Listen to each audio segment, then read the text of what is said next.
ومنبع العلم والعلم والحكمة والحكم أبي القاسم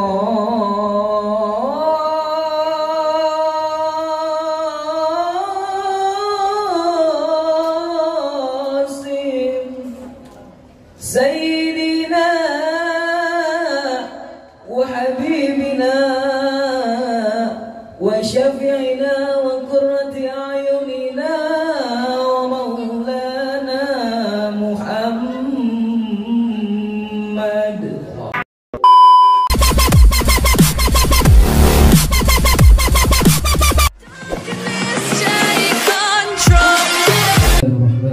Assalamualaikum warahmatullahi wabarakatuh. Baiklah, sebelum kita bersama-sama menuju pelaminan, alangkah baiknya kita awali dengan pembacaan suratul Fatihah. Sekaligus kita doakan supaya kedua mempelai menjadi keluarga yang sakinah, mawaddah warahmah dan mempunyai keturunan yang saleh dan salihah. Ala hadiniya wa kullu niyatin salihah ila hadratin Nabi Muhammad sallallahu alaihi wasallam bi sirril Fatihah.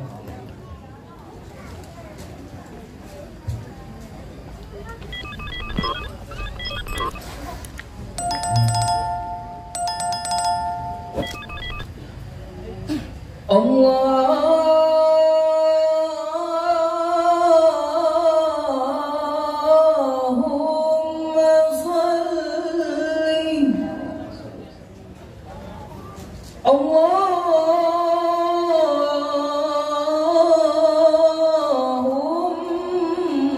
salli wa sallim wa zid wa azim wa alim wa tafaddal wa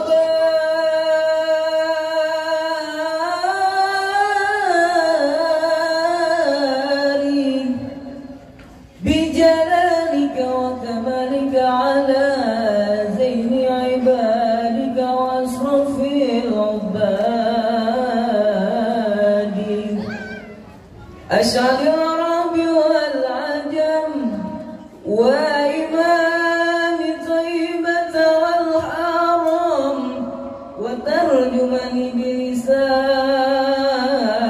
القدم ومنبع العلم والعلم والحكمة والحكم أبي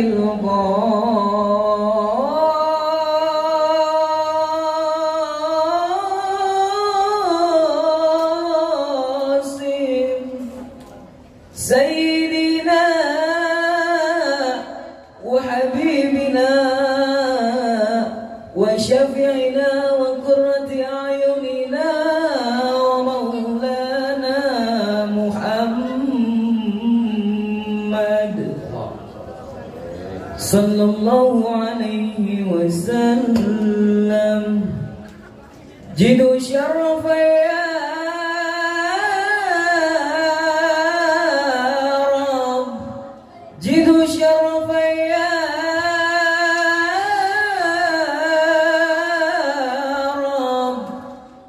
شرفا يا ربي كرمان يا ربي كرمان وتعليما ورفعة ومحبة والبراء وسلم رضي الله تبارك وتعالى عن فهر العلي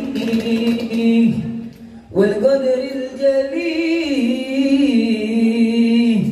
ساداتنا وأئمتنا وموالينا أبي بكر وعمر وعثمان وعلي الحسن ثم الحسين وعن بقية وقرابة رسول الله أجمعين والحمد لله رب العالمين.